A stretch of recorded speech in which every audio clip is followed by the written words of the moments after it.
Milí priatelia, vitajte pri Dýchej slovo. V úryvku Evanjelia dnešnej nedele nás Ježiš nenápadne a citlivo pozýva k hlbšiemu pohľadu na seba i na ľudí okolo nás. Používa k tomu obraz svadby, kde sú pozvaní hostia a tí si vyberajú miesta, kde si môžu sadnúť. Na prvý pohľad sa nám môže zdať, že ide o bežnú vec. Alebo sa zadivíme, prečo Ježiš tak veľmi zdôrazňuje výber miesta či zasadací poriadok.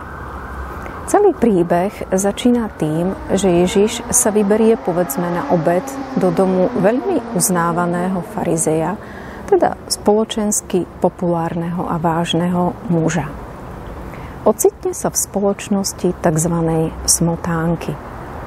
Všetci prítomní vedia, alebo minimálne počuli, že Ježiš a jeho postoje sú nekonvenčné a jeho správanie nie je bežné.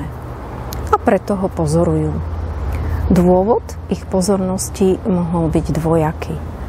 Pre niektorých bol možno Ježiš ako osoba príťažlivý a boli jednoducho zvedaví, a zasa iní sa ním cítili byť ohrození a preto boli ostražití.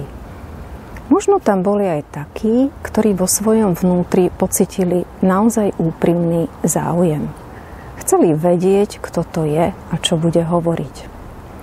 Ježiš sa ocitá v spleti pohľadov, posúdení, odsúdení a možno aj uznania.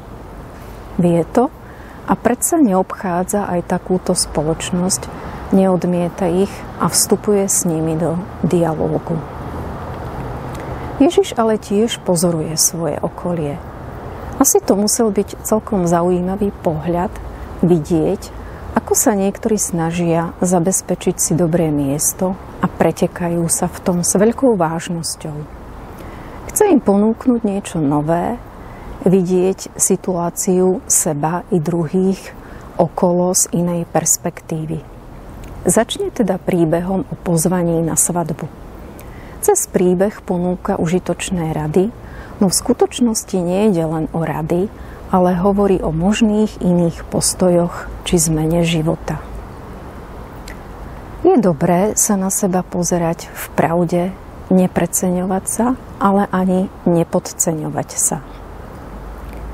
Hodnotu si nemusíme vyrábať tým, že budeme na seba upozorňovať.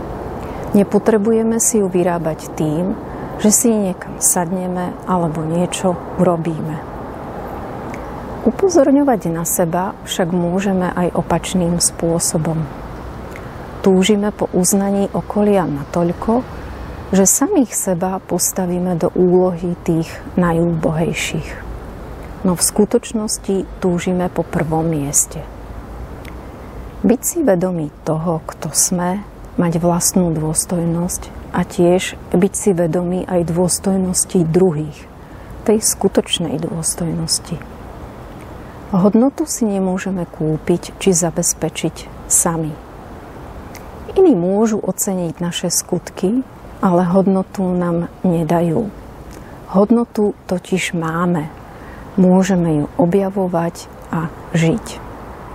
Nakoniec Ježiš venuje svoju pozornosť človeku, ktorý usporiadal hostinu a tiež mu adresuje radu i pozvanie. Oceňuje jeho snahu podeliť sa, no pozýva ho k novému spôsobu konania, k novému spôsobu uvažovania.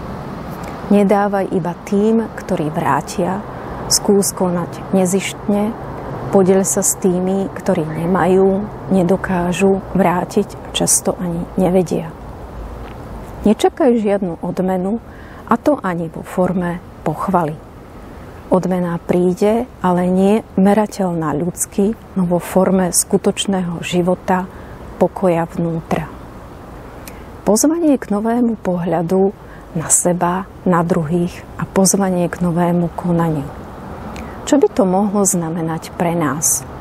Čo konkrétne v našom živote? Tak si nájdeme nejaký pokojný moment v našom dni a pobudníme spolu s Ježišom. Sadnime si a porozprávajme sa o tom s ním. Počúvajme ho, čo nám povie.